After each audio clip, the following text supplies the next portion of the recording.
Guess who's back? Back again with a review here for Legacy United Voyager Cybertron 2005 STARSCREAM. Wow, that is a mouthful. But yeah, got him in from CMD store. Yeah, like a couple days ago on Tuesday. So yeah, I gotta say this is probably one of the best Voyager class figures Hasbro has ever made. He's in the same boat as Beast Wars Inferno, Jixis, what's another one? Dinobot, Tigatron, all those recent Voyagers of the past few years that is arguably some of Hasbro's best. This is also the same case with STARSCREAM here. So looking at the details, it's going to take the arm blade thingies off. Take all of his accessories off here. Cyber key. Just looking at him, all the different sculpted details are so glorious. He is missing some paint, especially on the legs. I will say that. But where they did paint it, it is good and it is needed. Got a bunch of red paint on him. The gold highlights there. The one thing that they did with the red is, I don't know how good it's going to be picked up on camera, but you can kind of see like this, yeah. You can see like the sparkly stuff that they mixed in with the red paint. It is spectacular in hand, in person, when you look at the red paint.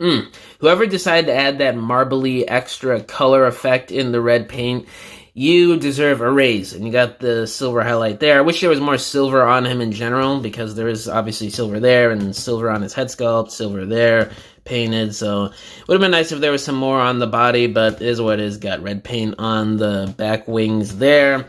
This is painted blue up top here. The whole head is painted. The blue is painted, the purple eyes. Let's get a closer look at that head sculpt. Look at that beautiful head sculpt there for Cybertron STARSCREAM. You got the nice metallic purple eyes, the silver face. You have silver vents painted on both sides up top there, and the vents on each side right there are painted silver. It's kind of hard to see because of the shadows, but that is painted silver, both of those ventilation systems on the top and on the side. So in terms of the accessories, you got a cyber key here, which is actually really small. I don't think I have, I do have a cyber key right next to me. Let me compare it with an old cyber key. This is from, I think, Long Rack. So yeah, it's extremely small. It's kind of crazy that this is what you got with a $10 figure in 2006, and this is what you get with a damn near $40 figure after tax in 2024. So that is a bit iffy, but still, they included a cyber key, which is nice. Unpainted, obviously, but all the sculpted details are there, which is good enough.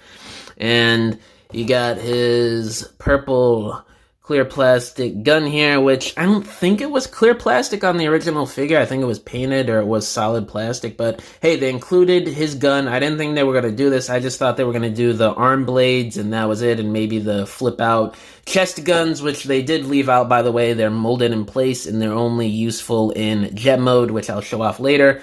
But the gun, nice sculpted details all over it. No paint. It's done in clear purple, obviously.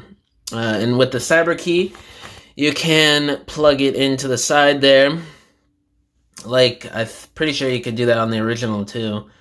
So you got that look going on. And also you can, before I talk about the cyber key more, with this peg, it's kind of hard to pick up on camera, but just be careful of it because obviously it's clear plastic and there is a little bit of a stress mark building on the inside there. So because of it being clear plastic, you got that to worry about, which kind of does suck. But back to the cyber key feature here. You could also plug it in the back here. You got a slot. So there's that. And obviously you can't plug it in with override because the way they designed that, it was meant for the original keys, which are obviously bigger. But you can do that, which is pretty cool. And of course you have his wing arm blade thingies, which are really nice. I love these. There is a bit of a gripe that I do have with them that I'll cover in a little bit, but you got some nice red paint there. Again, with that marbly paint added to it as well.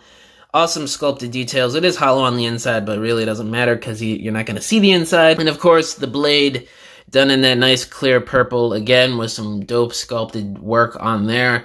It's just on a mushroom peg. There's no stress marks on it yet, so, or at all. I don't want to jinx it, you know, but it seems like it's pretty durable on this piece, at least. So I wouldn't really worry about this too much. Everything looks good, and obviously does flip back in. So you could have that look going on both of them. And of course, you got two different ports on the side of the arms.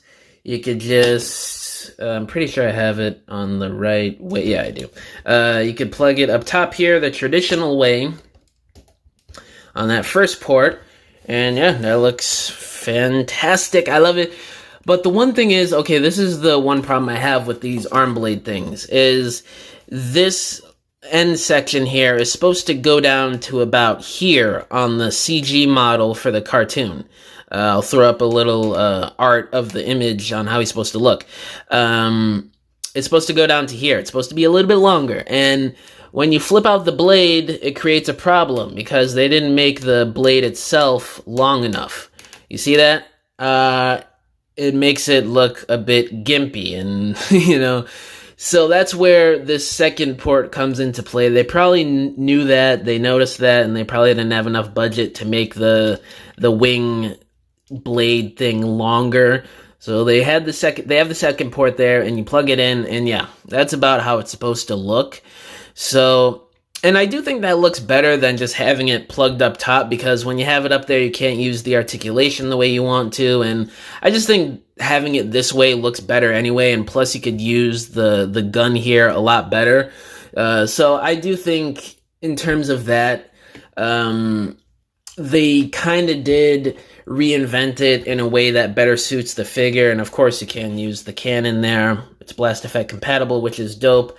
So that is a little gripe that you can't use it the original way, the cartoon accurate way, but I'm pretty sure he does lower these on the show sometimes where he has them on his forearm instead of on his shoulder.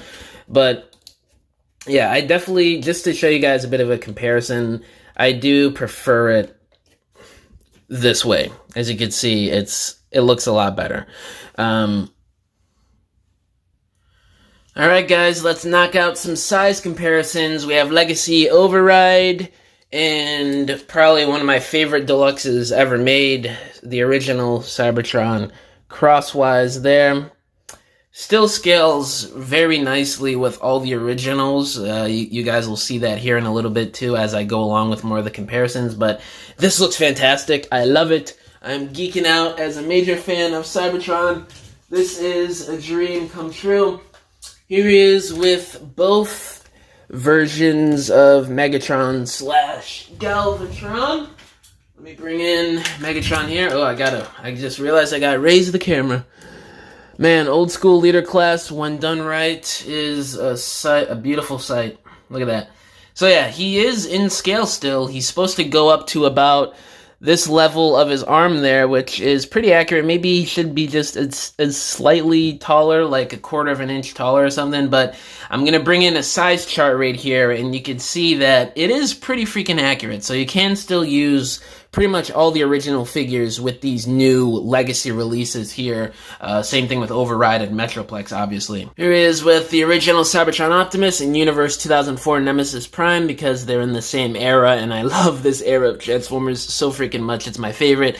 So there's that. With the original Crumplezone and Ransack, in my opinion, these two figures still hold up perfectly. If we don't get redos of these, I wouldn't be mad at that, and these are not expensive on the aftermarket either. So, and of course, these are still in perfect scale with this Starscream. Maybe Ransack should be just a slightly taller, but still, I think this is great. The original Mudflap, and of course, a new Voyager animated Optimus. I just wanted to see how these two look together, because these are some of my favorite designs done in the modern era, and I can't believe it, and they look fabulous together. Let's bring in the last of Planet X, Laserbeak and Soundwave, and his partner, Sideways, right here. Position him. There we go. Again, pretty much perfect scaling. Cannot go wrong with this at all. They look great together. And here he is with his wave mate, Silverbolt. As you can see, he's much taller than Silverbolt, as he should be, and how he looked a few years prior in the canon of Unicron Trilogy, Armada Starscream. He got taller in between the years, I guess, which is kind of funny to look at. But I also have the feet extended a little bit on Starscream just to make him a bit taller, to scale a bit better with the Cybertron figures. You can extend the feet there, as you can see right here. You see that? It gives him quite a bit more height. You see that right there? And extend it like so. You got that going on, which is pretty cool. I do like that they did that to make him a bit taller, to scale just a little bit better with some of the newer, some of the older Cybertron figures, which if you didn't do that a little foot extension anyway, it would still be pretty freaking great, but just the fact you could get even closer with that, I do like. Real quick before I get into the articulation, just want to show this off. Yes, the gun does hold in his hand very securely. It's not going to fall out, and he looks pretty darn good holding it. Now, for the articulation, I think it's pretty fantastic, but I do have some gripes with it. First up here, the head. I do have a problem with this. It's on a ball joint. You can get some play in it, some side rotation for some expressions a little bit. It does move up and down ever so slightly, you can see there, but it doesn't move up at all, basically. And obviously, for a flying character, that is not good. Silver Bull had the same problem, so I don't know what's going on with this new wave of Voyagers in terms of the head articulation, but it's pretty mid. And of course, you can rotate it side to side, being on a ball joint. There is a little hack you could do to get more head articulation going up. You can untab that section, and you can move the transformation joint up to make it look decent in certain angles. So you can get that going on, which isn't too bad depending on what angle you use it for in photography or stop motions. So I guess that's a bit of an okay compromise, I guess. Now for the arms, this is where it gets absolutely delicious. You got a butterfly joint, which I don't think is used for transformation at all from what I can remember. And that moves in very nicely, very deep. That is fantastic. And arms move all the way around. They move outwards. Without using this joint, they move outwards that far, which is decent. But they did something so crazy with this. This joint moves outwards on a double hinge, I think, in there.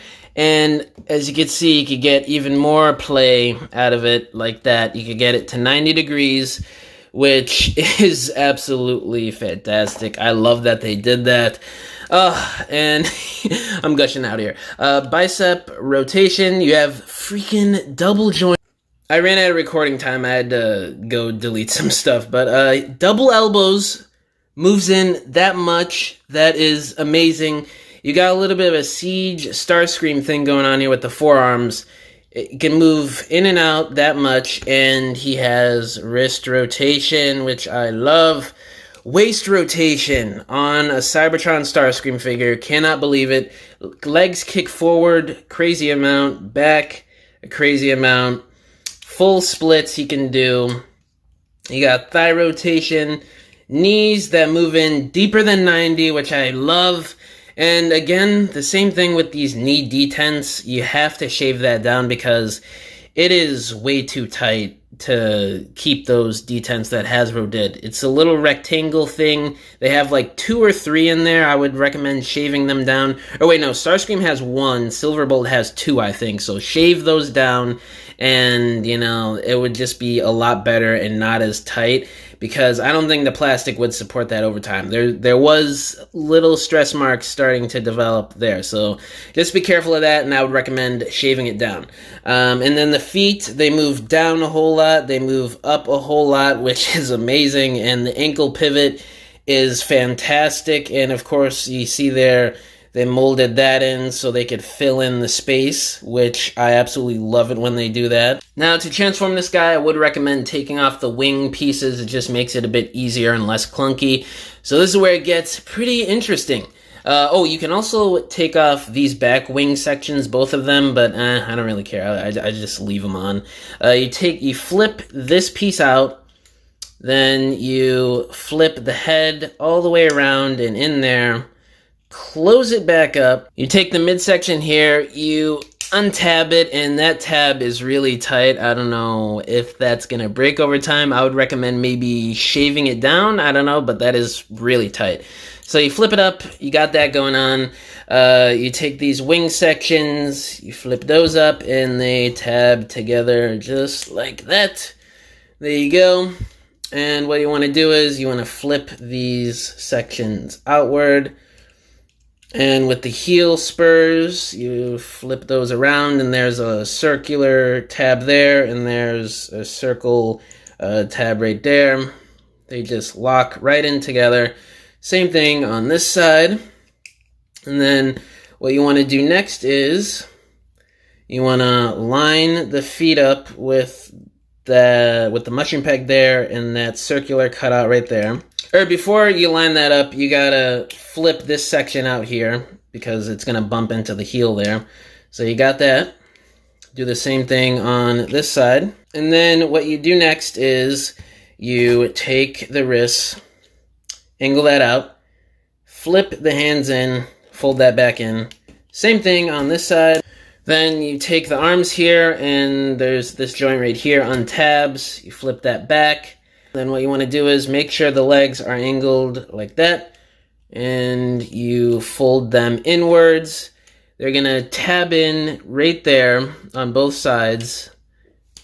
Once you have both leg pieces flipped in, you tab this front nose cone in there. So it's like that. Now with the arms, you got a little slot there and a cavity in the leg there. That's gonna lock it in place. Then you flip the forearm around, angle it like that, and the port there is gonna line up with that tab there. Get it tabbed in. Do the same thing on this side. So now both sides look like that. Then you come around to the bottom piece here. Before I close this up, I just want to show off that you can have the gun go through here and it's store up top there and it tabs in. I don't really like that. I don't like showing that off. But what I like to do is, this looks a lot better and a lot more streamlined. You got two tabs right there and you got slots on both ends right there. You just line those up, tab them right in. Then once you got that all lined up and tabbed in, you take these two sections, line them up, and you got tabs there that you can see, and it just locks in. It's a little tight to do, but there you go. Got those lined up. And bada bing, bada boom, you got that done, and you just bring in the wings here, and they tab in right there. There's that, and then the other one. Boom, you have him in the Unicron Trilogy Tetra Jet mode, because yes, this is supposed to be the Unicron Trilogy version of the G1 Tetra Jet, and you can see there's a lot of design cues taken from it, but obviously a lot of new put into it, and it looks great. All the details are still there. Nothing really new revealed from the robot to vehicle mode, but it still looks fantastic. They solved the visible head syndrome that I think the original had, which is great. All the details still look fantastic. It's really streamlined. There's really no junk hanging off of them, but this is, a Cybertronian mode, so they don't really have to worry about, following a design pattern. I love the way the gun stores in there, so you could still use it as an extra weapon on the bottom. I think you can. Let me try it out. Yeah. There's enough clearance in there to fit a blast effect and to make it look good still. So that is awesome. You still got these two guns on the sides there to plug the blast effects in, which is great. And you have these two guns now added in jet mode. So you could have that going on. It does look a bit weird because it looks like he's almost shooting himself, but depending on what effects piece you get and what angle you use for a shot or a stop motion, it can look really, really nice. So he's really decked out in weaponry in this mode. And of course you can deploy the blades, but I honestly don't know what purpose that would serve in jet mode, so I wouldn't really recommend doing that. But in terms of functionality and articulation, basically just got the wing tips there that move up and down. They're slightly detented, so they're not really loose or gonna flop down on you too easily. You can rotate these, and then the cyber key again can still plug into the back section here like the original toy. So you got that going on, which is pretty cool. I do like that. So, my final thoughts on Starscream here. I think he's a fantastic figure. I've got some gripes and some issues with him here and there for the articulation and the lack of paint in some areas, but other than that, I think he's pretty much damn near perfect. The proportions are so much better than the original toy. They really captured the essence of how he looked in the original cartoon, and I think in terms of Voyager class in the modern era, I don't think they could have done any better than this with what they have to work with, you know, the designers and the restrictions in the modern age of Transformers figures from Hasbro. And if you guys can find this online, I would definitely recommend picking them up, because if you're a Unicron Trilogy fan, if you grew up in the 2000s like me, this Starscream figure is a freaking dream come true, and I love it. But yeah, guys, out of 10, I would have to give this thing an 8.5 to a 9. Like I said, it's just those couple things with the articulation, the functionality of the blades a little bit, and of course the lack of paint. It is a bit, it does bring it down just a little bit for me, but other than that, this is a fantastic figure, and I 1000% recommend him. But yeah, guys, thank you for watching this video. All my social medias are linked down below: Instagram, TikTok, Twitter, Facebook, all that good stuff. My email is also down below if y'all want to hit me up about business inquiries, if you want to message me about whatever. Or I just started a Patreon, which is going to have exclusive content such as my photography, stop motion, sneak peeks at projects, videos, dioramas I'm working on. You guys are going to see stop motion films before everybody else here on YouTube. You guys are going to get exclusive music from me that I'm working on for my stop motion films. You guys get Discord access, tons of stuff. If you want to check it out and subscribe to it, help support me, help support the channel, and keep things going, it is linked down below. But yeah, guys, thank you for watching this video. I'll catch y'all in the next one. Bye!